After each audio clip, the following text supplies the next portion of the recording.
Good afternoon, everybody. My name is Jared Duval, EAN's Executive Director, and it is a huge pleasure and honor to welcome everyone who's joining to this presentation by EAN's 2024 summer interns Shay Brahms and Evelyn Seidner for their summer projects and their presentations. First, I just want to thank Christine Donovan, who I am going to turn it over to momentarily. Back in 2020, soon after the pandemic started, Christine approached other EAN senior fellows and the EAN staff team and said, we should really start a summer internship program. And hey, I'm willing to manage and support it. And over the past 5 years, Christine has so ably, so generously stepped up to support so many up-and-coming leading thinkers and movers in the climate and clean energy space. And it's been such an incredible contribution to our network, to the state of Vermont, to our interns. So we're just thrilled that she's continued to do it. And also, I've been so incredibly impressed by the diligent and timely and important research that Shay and Evelyn have produced this summer. I know I speak on behalf of the entire EAN staff team. Cara is not with us today, but Lena Steer, our data manager and research analyst, is, when I say that it's just been a joy and honor for us as a team to work with Shay and Evelyn and Christine and benefit from their work this summer. We feel really lucky, and we're really glad to be able to have them share their work with you now. So with that, I am going to turn it over to Christine for more of an introduction, and then we'll get on to the presentations shortly after. Well, good afternoon, everyone. Great to see you. Thank you for taking the time to join us today, and thank you for your kind words, Jared. It is absolutely an honor to volunteer for the fifth summer. And yet again, we have a stellar pair of interns who've done really interesting and timely work. And that really is our focus today. The internship program from the beginning has been impact and outcomes focused. Each summer, the two interns that Jared and EAN have developed generous philanthropic support. So they are paid a stipend for their work. They work part-time over a 10-week period, which is rigorous, fast-moving, and structured, and they produce professional quality research and written reports, and then a final presentation summarizing their report, which we'll enjoy today. The areas of focus that the interns address are selected by the intern from a menu of options that we suggest to them at the beginning of the internship, informed by input from EAN network members and our own EAN and my knowledge of what are topics that seem to be ready to benefit from extra thought and attention and would tie directly and immediately into EAN and the network's work over the next coming months. And I think this season's topics will demonstrate yet again another version of that. With that, I want to thank many of you on the Zoom today who have made yourselves available through telephone interviews and or through emailed communication to the interns over the summer, and to those of you who have also participated in professional network development meet and greets, which we have done virtually once a week with the interns. And with that, I'd like to ask people, first Shay and then Evelyn are going to share their PowerPoints and their presentations, which are each about 20 minutes long. We'll ask you to hold your questions until Evelyn has finished her presentation, and then feel free to put them in the chat, and Jared will be scanning the chat and sounding out the questions after we complete both presentations. With that, I'm going to turn it over to Shay. Each intern will introduce themselves to you. So we'll start with Shay.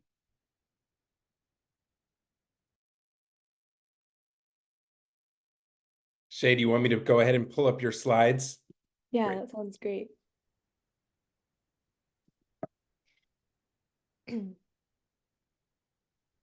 Beautiful. Thank you, Jared. Hi, everyone. Thank you so much for joining us today again. And thank you to Christine and the EAN team for supporting me in this project. It's been so cool to work with you.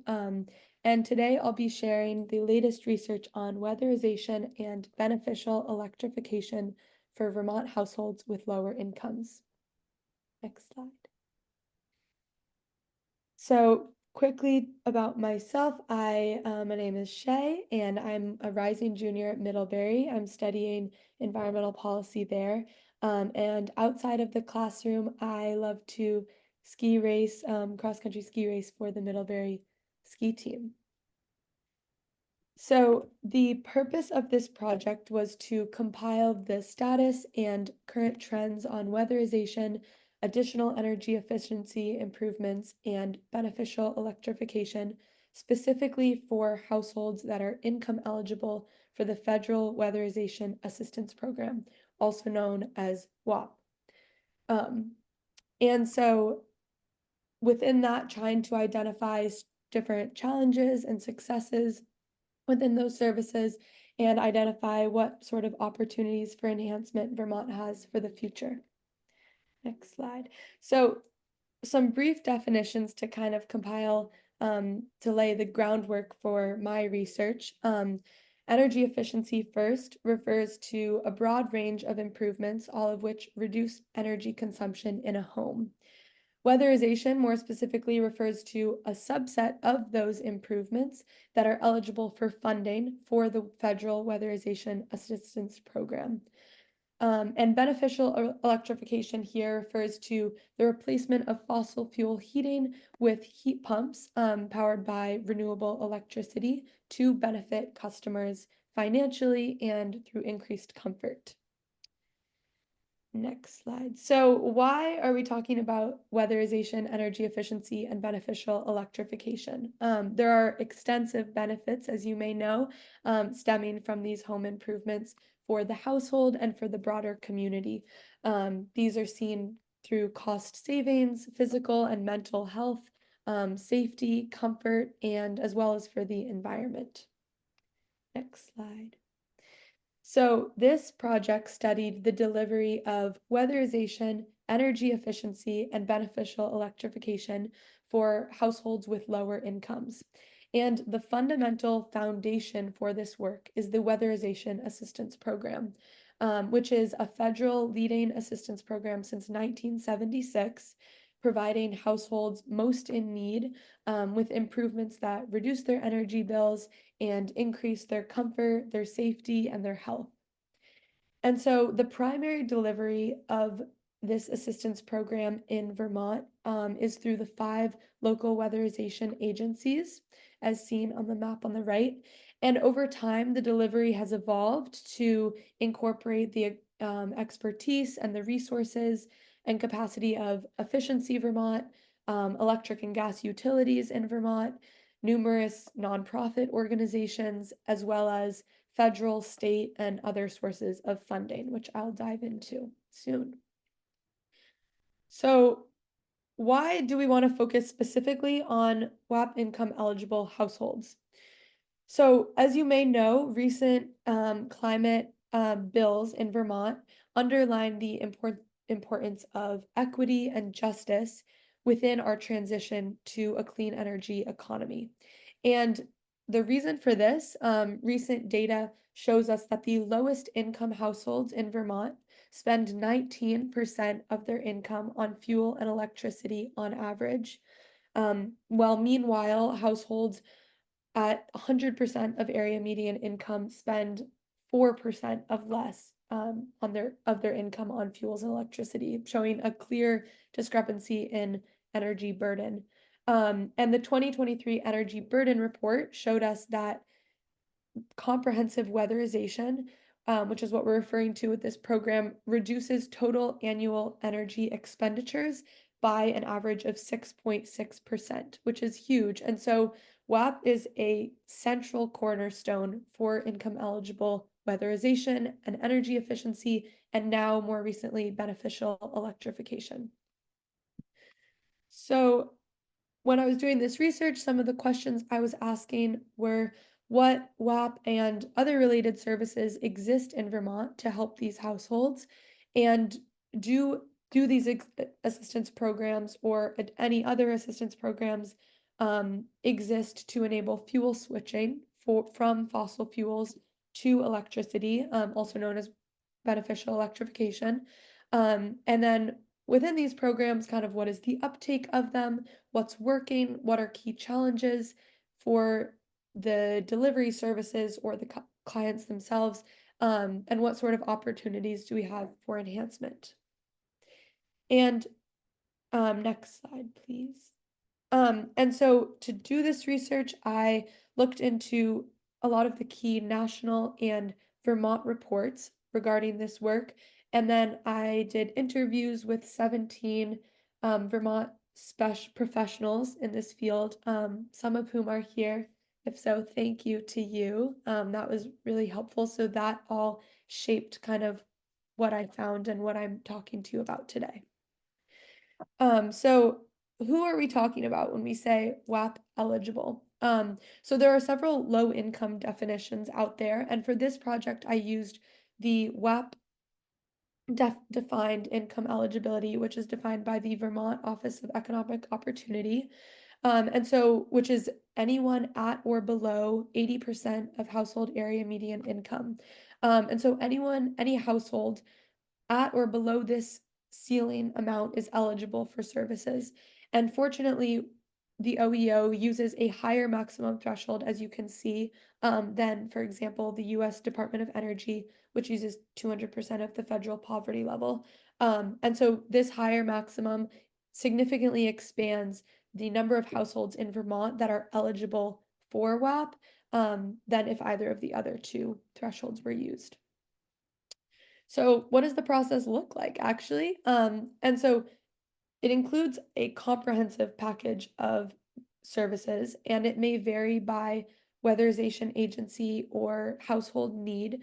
But typically, households progress through these steps, which may again vary, but everything completed is attempted to be as comprehensive as possible. And so, example of services, as you can see, are energy coaching, home repairs when needed for homes to become weatherization ready, which is super important, energy audits to identify the most cost-effective weatherization remedies, and comprehensive retrofits.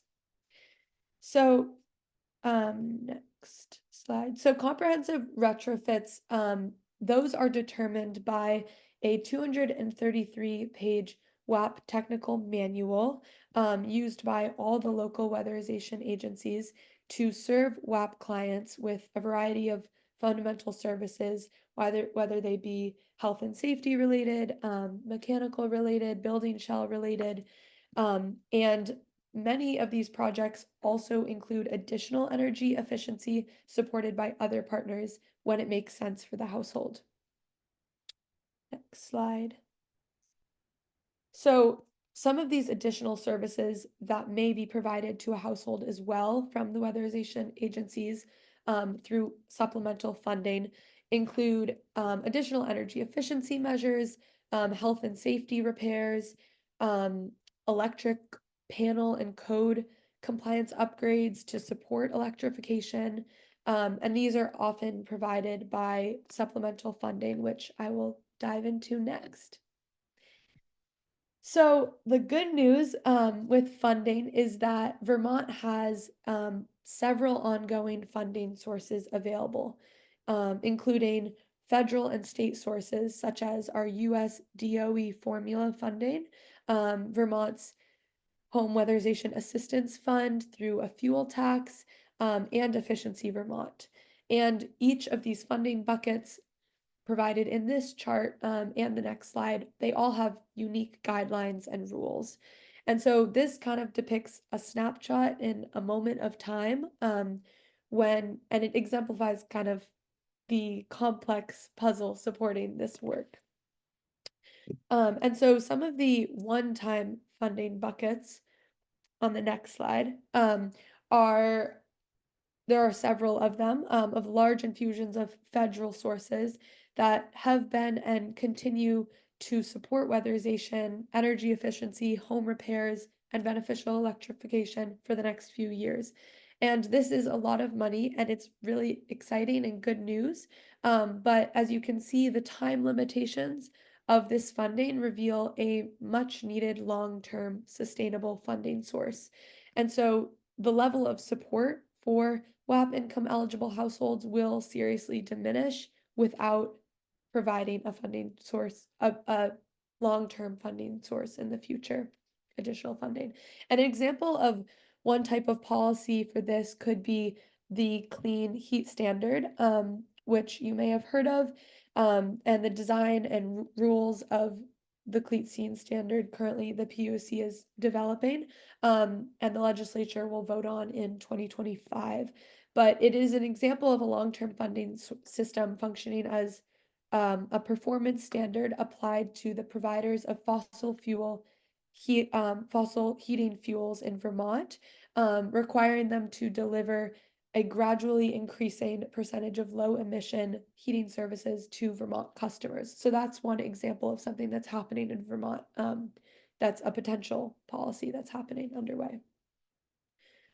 So some of the key learnings that we found for what a WAP project looks like, some agencies estimate approximately 119 person hours per home for WAP projects, with a single family housing unit average cost around $15,000 to $16,000, and energy savings of 29.7%. And meanwhile, as you can see at the bottom of the slide, the amount provided by the US DOE per single family is just over $8,000. So there's a clear difference there between the actual average cost. Next slide. And so how are we doing in weatherizing Vermont homes? So since 2008, Vermont has delivered comprehensive thermal retrofits to approximately 39,000 households, with around 60% of these households delivered to WAP income eligible homes. Meanwhile, there are around 105,000 households eligible for WAP services. And the rate of homes receiving these retrofits have varied from 1,700 in 2014 to 2,700 in 2020. More recently, as you can see, 2,200 around in 2022 and over 2,400 in 2023. And some local weatherization agencies in my interviews estimated around 25 to 30% of eligible household retrofits are including heat pumps as of now, which they started including around 3 years ago. And these numbers do depict incremental delivery growth. However, to reach its goal to weatherize 120,000 homes by 2030, Vermont would need to increase this rate sixfold, from around 2,000 homes per year to 12,000 homes per year. So how can Vermont work to advance equitable weatherization and beneficial electrification? I'm going to share with you now what I've heard in my interviews as opportunities to help shape our future enhancement. So customer awareness, program accessibility, trained workforce, comprehensive retrofits and beneficial electrification, and long-term satisfaction are all some of the essential components to this advancement. And they're all very complex, and Vermont has had and continues to have a lot of success with these components. But the next few slides serve to provide some examples of challenges faced within them and enhancement opportunities underway or possible for the future. So the first pathway to WAP advancement is enhanced customer awareness. And this component it focuses on the initial WAP client relationship. It includes ensuring that all eligible households in Vermont are aware of their eligibility and that agencies can adequately find and form relationships with these households. So one potential opportunity is through improved engagement methods with clients And an example of this is the Efficiency Vermont Equity Initiative, taking place over the next few years, targeting this development through tracking and developing key metrics to help identify needs and design programs to better serve underserved communities, including low-income households. A second opportunity in this is through continued customer prioritization, and this includes prioritizing energy savings and social needs, as has long been the mission of WAP as a social service. And one agency is working on furthering this by developing a behavior guide to deepen this strategy. So the second pathway is program accessibility, and this refers to the ability of WAP income eligible clients to smoothly apply for WAP, progress through the process, and access its services. So how can we Vermont serve and strive toward WAP eligibility or accessibility to all clients? And inaccessibility could stem, as you can see on the left, with some examples from challenges such as limited agency capacity and long wait lists, clients' external life demands, or rental challenges with landlords. And so to support clients' needs, funding from agencies should include specific allocations for wraparound services. This is just one example of an enhancement opportunity. And wraparound services refers to supporting households with needed additional needed resources and help. So the combination of multiple services beyond just technical retrofits that they may need to make this accessible to them. A second example is the minimum housing code recently passed in Burlington, requiring rental units to include weatherization inspections. And this increased regulation will support tenants whose landlords may not have been incentivized otherwise to perform energy efficiency improvements. So the third pathway is trained workforce. And so as clients are supported in connecting and working with WAP agencies, these agencies must provide adequate workforce capacity and competence. And alongside statewide workforce shortages, weatherization agencies face additional hiring challenges by competing with other professions that may provide higher wages and benefits or be less cumbersome than WAP. And one agency told me that if they had the people, they could put 2 more crews to work with their current funding. And currently, Vermont is sending its crew members, some of its crew members to New York for training. And so the Weatherization Workforce Training Center, listed first, which is currently in its development process, will address this by coordinating existing training programs and developing new training programs for WAP and market rate workers in Vermont. Additionally, recent wage increases have corresponded with a 50% increase in the number of households served, and some WAP agencies have begun to use a tiered wage system to further incentivize workers. So the fourth pathway is comprehensive retrofits and beneficial electrification. So now that clients and agencies are ready, are the households ready themselves? And this fourth component addresses the challenges faced in delivering these retrofits to homes. So Vermont's old housing stock, with over 25% of homes built before 1940, often requires home repairs before home improvements, which are not funded by WAP. Additionally, the layout of mobile and manufactured homes raises additional challenges specifically for beneficial electrification. So a long-term funding source, such as the previously mentioned Clean Heat Standard, could support essential upgrades for energy efficiency and beneficial electrification not funded by WAP. And additionally, for beneficial electrification, WAP agencies stress the importance of continuing the prioritization of cost effectiveness for households, because heat pumps are not a one size fits all for all households. So the last pathway to constructive advancement is clients' long-term satisfaction, specifically with beneficial electrification.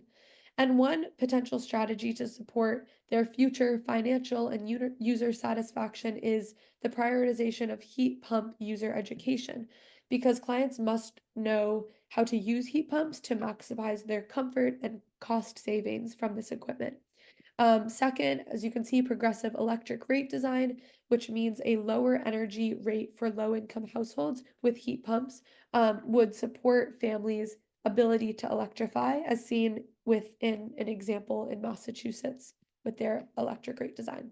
Lastly, fuel assistance flexibility refers to increasing the flexibility of fuel assistance programs, because currently these programs cannot be financially split among fuel sources, but oftentimes heat pumps are installed alongside existing sources, creating a split hybrid system.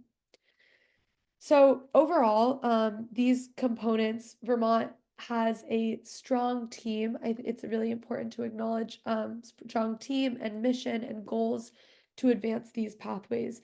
And by targeting and strengthening enhancement opportunities in the future, Vermont has the potential to deepen its positive impacts on clients and communities.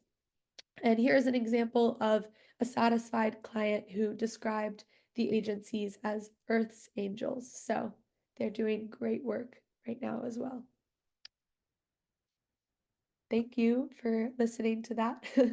And now we'll listen to Evelyn. Thank you so much, Shay. Great job. And for folks who joined a little bit late, I'll just offer a reminder of what Christine said earlier, which is if you had questions during Shay's presentation, or if you have questions that arise for you during Evelyn's presentation, please just make note of them, and then we'll invite you to put them in the chat after Evelyn's presentation, and we'll go through those and for that Q&A and discussion.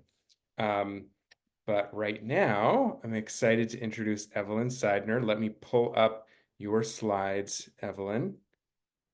And I'm going to, oops, just one second. Okay.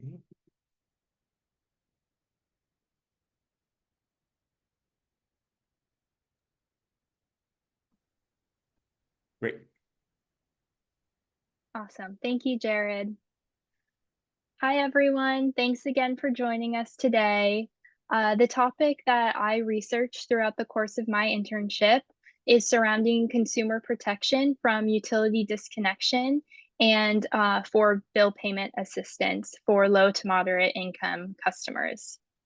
And after I introduce this project and how I completed it, I will explain kind of the broad and national context of these issues, and then identify some key components that must be understood. And then I'll go into Vermont's specific approach and highlight some key opportunities that the state has for enhancement. Next slide.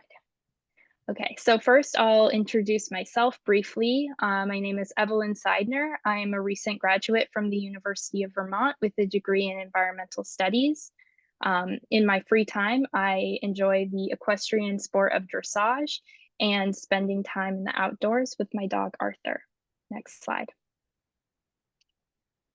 So the purpose of this project was to research and identify rules for low to moderate income households that provide protection from utility service disconnection and programs that offer bill payment assistance, and to assess their effectiveness and identify consumer protection best practices that can further advance equity and affordability with a specific focus on Vermont. Next slide.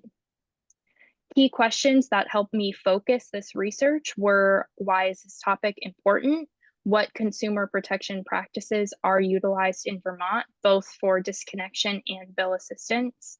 And are there examples of successful rules, programs, or approaches elsewhere that Vermont could consider adopting for the future? Next slide. I began my research with a literature review of national work to center myself in the topic, and then I began interviewing key professionals in utility regulation and LMI consumer protection in Vermont to gain a deeper understanding of these issues facing Vermont. And then I was able to use reports and investigations done in Vermont in recent years to help assess how our state is accomplishing the broader best practices that I had identified earlier on in my research. Next slide. So over the past 4 years, Vermont has demonstrated clear progress in passing climate change legislation, with justice and equity concerns becoming more and more centered. This trend is extremely important to continue to build on and implement, as the move to electrify heating and transportation in order to reduce use of greenhouse gas emitting fossil fuels makes it even more important to ensure that Vermont has adequate and equitable consumer protection practices and that no one gets left behind. Next slide. So first, to give a national context, this issue matters because data shows New England as the 3rd highest energy burden region in the country. According to Efficiency Vermont's latest energy burden report, the average electric and thermal burden in Vermont is 5%, indicating many Vermonters face a high or severe energy burden, which can be defined as the percentage of annual household income spent on annual energy bills. The average national energy burden is 3.1%, and a high energy burden can be defined at 6% or greater. And the table on this slide really highlights that Vermonters with the lowest income are spending the greatest percentage on energy costs. And this is a common trend throughout the country that low income and people of color experience due to historical injustice and compounding causes of inequity. Next slide. Here is a table highlighting some of the key drivers of high energy burden. It was informed by the American Council for an Energy Efficient Economy report in 2021 done on energy burden, or 2020, sorry, and customized for Vermont for this report.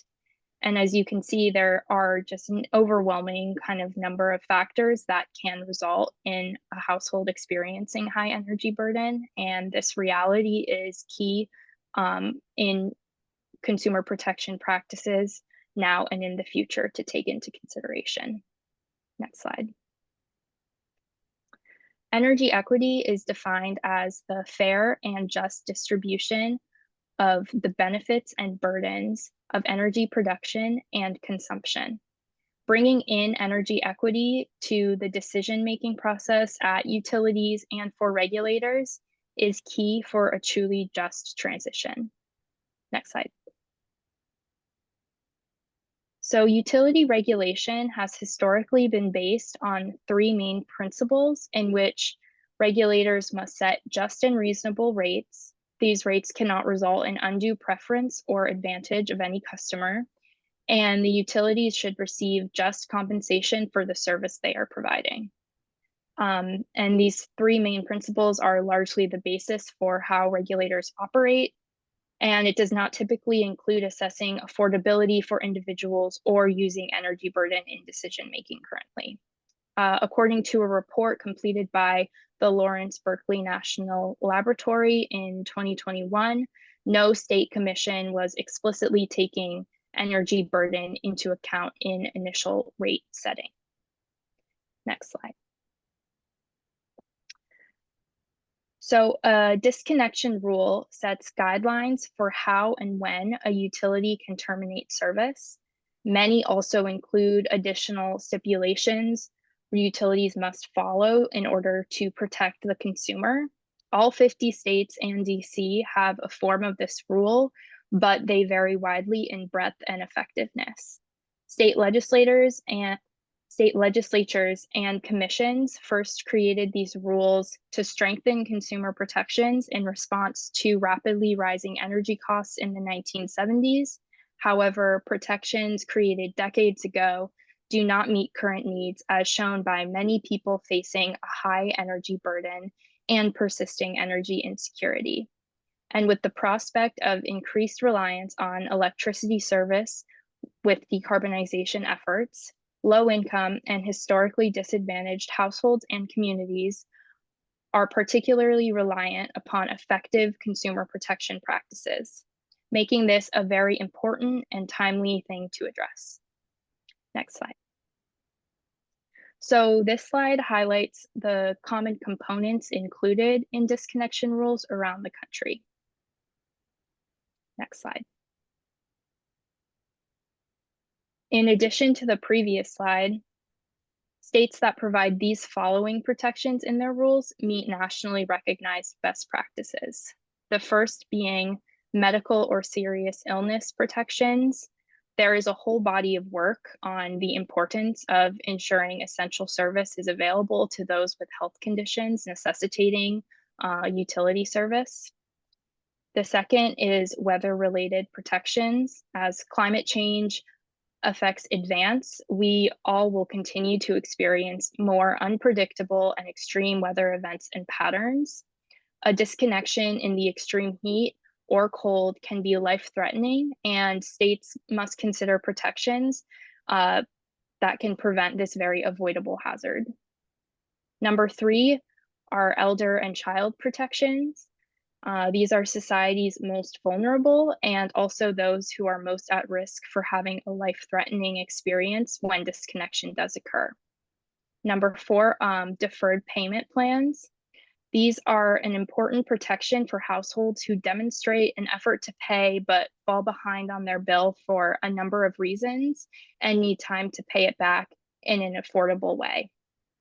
Budget billing is another option utilities can practice to stabilize the amount a customer pays throughout the year.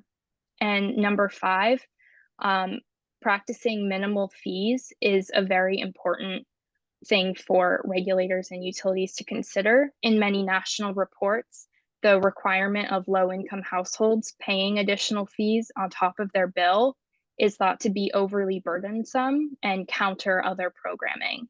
And some professionals advocated for it to be eliminated completely. Next slide. All right, so moving into bill assistance programs. These programs are typically ratepayer funded or state funded programs. They currently operate in at least 30 of US states and vary widely in funding and benefit levels, eligibility criteria, administrative structures, and number of customers served. In the following 2 slides, I will highlight pathways to meet these identified recommendations in this slide that assistance plans should meet relating to ensuring participants have affordable energy, can pay their bill on time, and that the eligibility and enrollments are accessible and effective. Next slide. The first approach to meet these objectives I will highlight is the program type for payment assistance. As you can see from the table, there are 3 main options.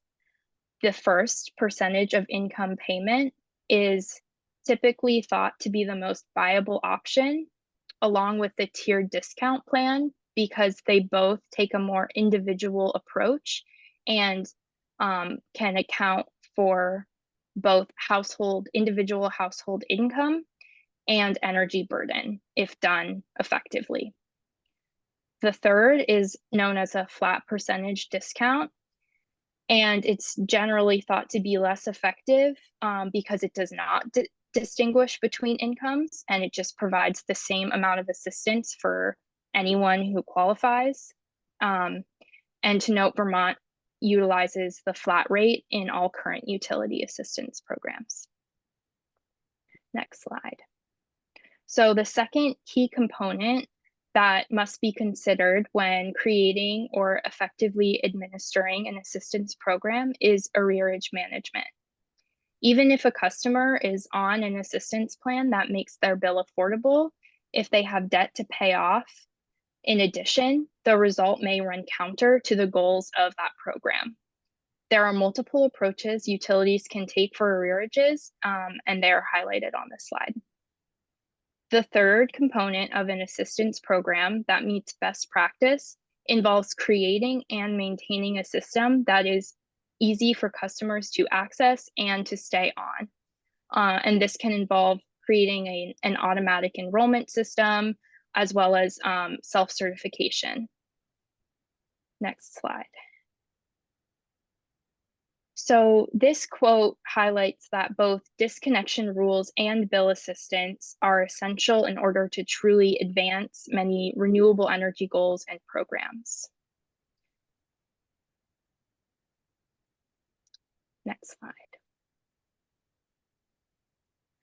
So moving into Vermont specifically, the main governing bodies in Vermont are the Public Utility Commission and the Public Service Department.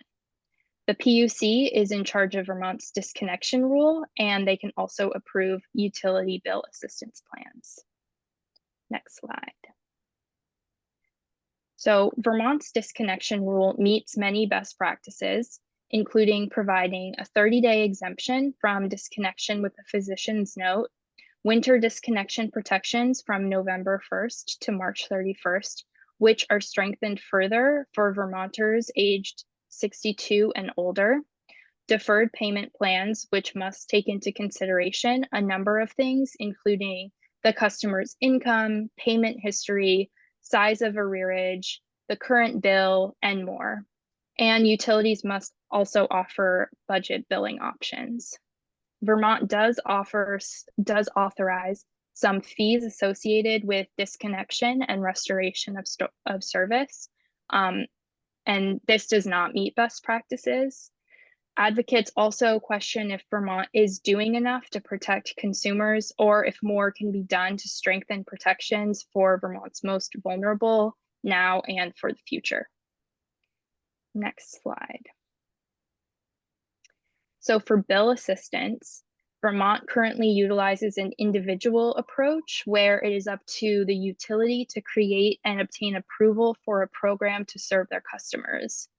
Vermont's 5 community action agencies with support from DCF provide additional energy assistance support options, crisis programming, and can serve as a source of information for Vermonters looking to understand their options. Next slide.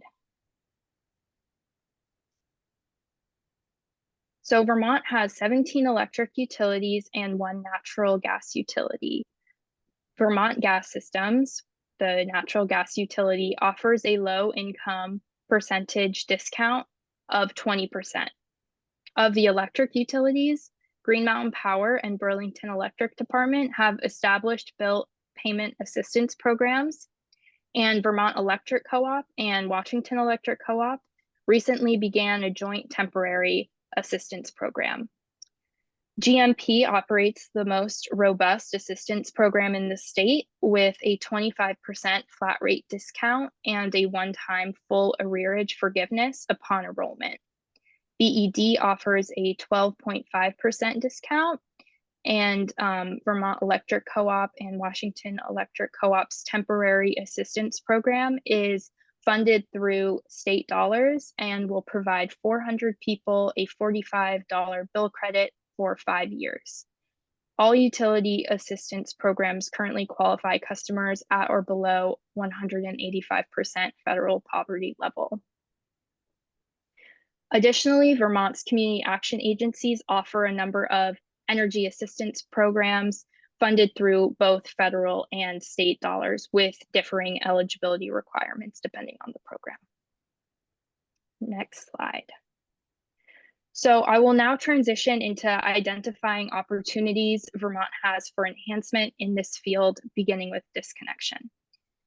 The PUC currently has an open docket updating Vermont's disconnection rule. Additionally, in the miscellaneous PUC bill passed by the legislature, an energy cost stabilization study was included. The report is due back by December 1st, 2025. A representative from the PUC established that the updates to the disconnection rule will go hand in hand with the work being done for the legislative study. With these upcoming opportunities and the context of the growing importance and reliance on specifically electricity bills to live a safe life, Vermont has the opportunity to be a leader in utility service consumer protection and follow the National Consumer Law Center's recommendation that state laws should explicitly recognize that utility service is essential to public health and safety, and that no customer should be disconnected based on the inability to afford essential utility service. Next slide. So for bill payment assistance, Vermont has investigated where the state's gaps and barriers are and has assessed new ideas to increase access and support. While the GMP Energy Assistance Program assessment was program specific, it can be relevant statewide because they offer the most robust program in Vermont and are also the largest utility.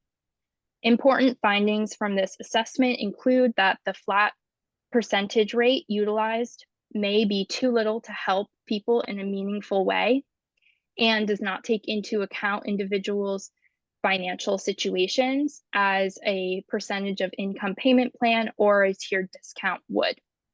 And the application process was also found that it could be streamlined to reduce barriers for people trying to access or maintain assistance. Next slide. So the second investigation I have drawn from is the most recent PUC docket investigating establishing a low income rate. The docket was opened in 2020 and closed in 2023. And it determined that the PUC does have the authority to establish a statewide low income rate and an accompanying funding source. However, it has yet to be established, despite the PUC acknowledging disparities in the current approach, which include some programs having a short or limited duration, a cap on the number of participants, or a relatively low discount.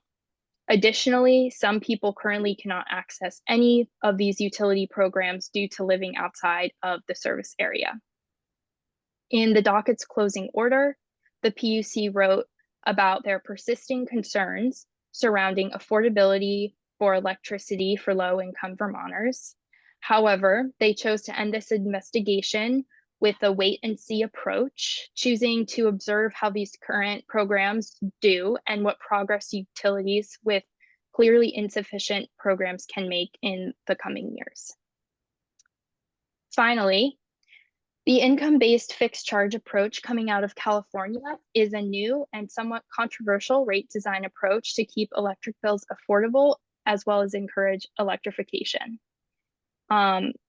Electric bills usually have two components, a volumetric charge and a fixed charge. Historically, utilities have utilized the volumetric charge, but as California progresses in reducing greenhouse gas emissions and mitigating the effects of climate change, volumetric charges have become burdensome for ratepayers.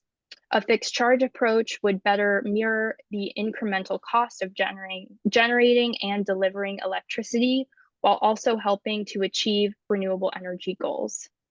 And the income-based component is intended to help avoid adding disproportionate burden on households experiencing a high energy burden. As Vermont is on a similar path with a deep commitment to increasing electrification, lessons learned from new and innovative designs could further support our efforts here. Next slide.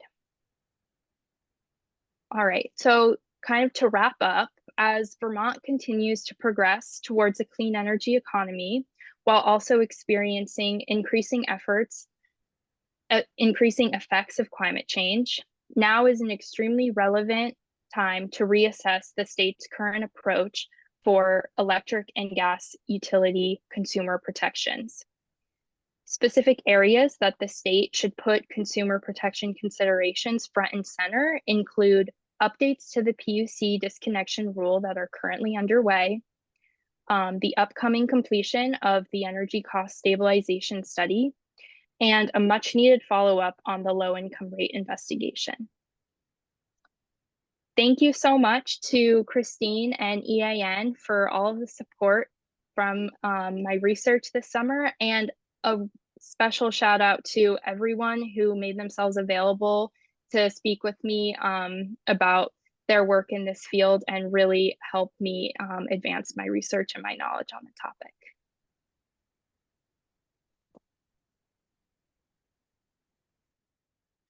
Great work. Great job, Evelyn and Shay. And in our remaining time, I want to invite anybody who has comments or questions that you want to pose to Shay or Evelyn to put them in the chat. And I see a first one from Debbie Doyle. Thank you, Debbie.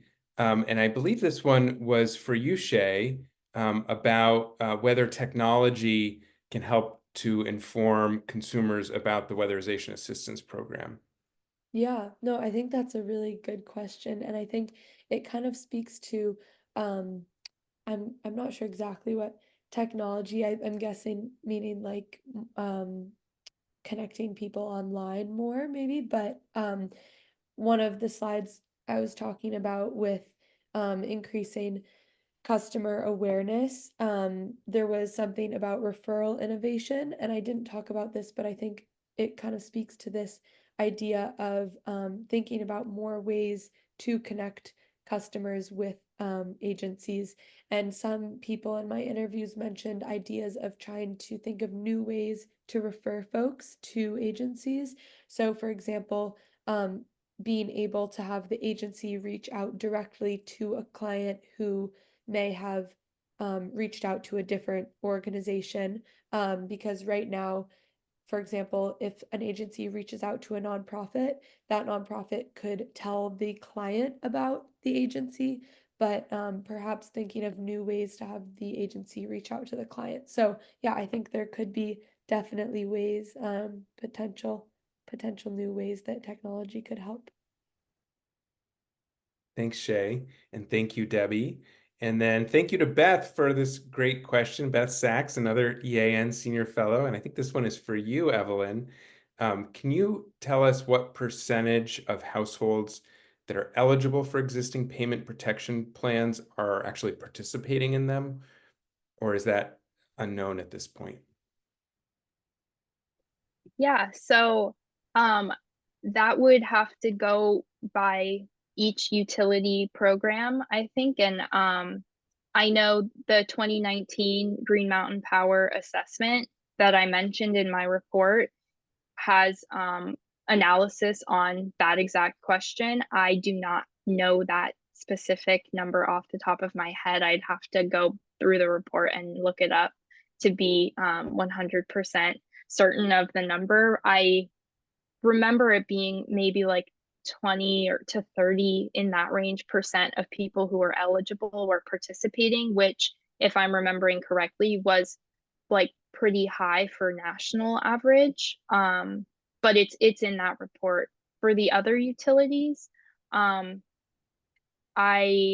have numbers also on the amount of people who are participating, and then you could pretty easily look at that versus kind of the other data within that area. But I don't think there's an easy place to go and look at it all at once. I'd have to do a little bit more data research first. Thanks, Evelyn. And I'll just take this opportunity to let everybody know that if you signed up for this presentation, you will get an email next week once the EAN website is updated so that you can see both a recording of this presentation, but also the slides that Shay and Evelyn put together. And then eventually, soon after that, we will also post their full reports, which will have a lot more of that additional detail of the type that Evelyn was just discussing, including some of the citations and links to sources. So that will be forthcoming as well. But again, welcome additional questions in the chat if folks have them, or comments or reactions. Thank you, Debbie and Beth. 2 questions each. So I think back to you, Shay. Debbie has a question about the possibilities for possibly braiding Weatherization Assistance Program funding and Inflation Reduction Act funding and rebates? Yeah, that's a really great question. Yeah, Debbie and Beth are carrying us. I think um, right now it is as in the presentation I was showing the actual average cost that's required for a house and then the cost that's provided from the US DOE. And so there is a huge discrepancy, and currently the funding is definitely being braided. That is how Vermont has been able to add additional services such as beneficial electrification and other home repairs. So there's a lot of braided funding going on, and that is both very cool, but also a challenge because a lot of the funding sources have different requirements. For example, money from the IRA or other federal funding, things like that. There are a lot of guidelines and rules that are associated with that, such as different eligibility levels, which provides another challenge. So, yes, it is being braided. I think people in my interviews expressed ideas of new ways to do that, but it also being a challenge for them. And Beth, I see you came on video, so I'm just going to ask you to unmute and go ahead and ask your question directly. It's nice to see you. And if others want to, as we near the end, come on video so that our interns can see your faces. But yeah, Beth, please go ahead. Sure. So the last time we talked about a PIP, or a percentage of income payment plan, in the state legislature was probably, I don't know, maybe if any of you remember, 20 years ago or more. And one of the major concerns was that the Public Utility Commission thought that it was cross-subsidization, which was something that they felt was prohibited in the way they were supposed to regulate. So is that something that's come up at all? And has anyone been hearing anything about that? Yeah, that's a really good question. In my conversation with the representative from the PUC, there were definitely just some things that she couldn't really answer just based on their rules and what she can and can't say. So I'm kind of unsure of their reaction to instituting a percentage of income payment plan. I would hope that now 20 years has gone by and there's been so much work and advocacy continue to be done that regulation can advance past kind of that historical viewpoint. So that's the answer I'll give. Well, thanks for asking the question. Of course. Christine, I want to give you a chance to say any closing words if you'd wish as we approach the 1 o'clock hour. Thank you, Jared. Thank you again to EAN for supporting the internship program and the philanthropic support to fund the interns.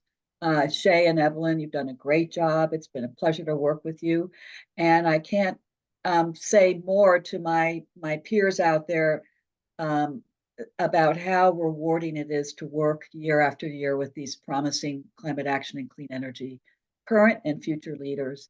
And I hope that the power of summer internship programs and the quality of the work that can be achieved and the impact that that opens up for future pathways for interns is something that's not lost on all of you who are in hiring and recruiting and internship roles potentially moving forward. And if you ever would like some thoughts or suggestions based on 5 years of experience, I'd be happy to talk with you. And Evelyn neglected to say this probably is not the last you will see of her. Shay will still be honoring the walls and endowing the walls of Middlebury for 2 years, but Shay has already joined the team of VNRC. Evelyn has already joined the team of VNRC. And you want to say a little bit quickly about your role, Evelyn, because people will see you around the halls, I think. Yes, yeah, I am very happy to say I just accepted a role with the Vermont Natural Resources Council and Vermont Conservation Voters as climate action organizer with them. So yeah, I will definitely be continuing to work towards climate justice and climate action in Vermont, which I'm very happy about. Congratulations. And I hope you both are seeing the congratulations in the chat, including from EAN's president and board chair, Linda McGinnis, and many others. So just thank you all around again, Christine, Evelyn, and Shay, for your great work. It's been a pleasure. And thank you everyone for attending. And we will follow up with these great projects and presentations by email and through the EAN website. And as Christine said, please do continue to spread the word. And check back on the EAN intern page, not just for those presentations, but news about the future of the program and future opportunities as well. Thank you everybody so much. Hope you have a great rest of your day.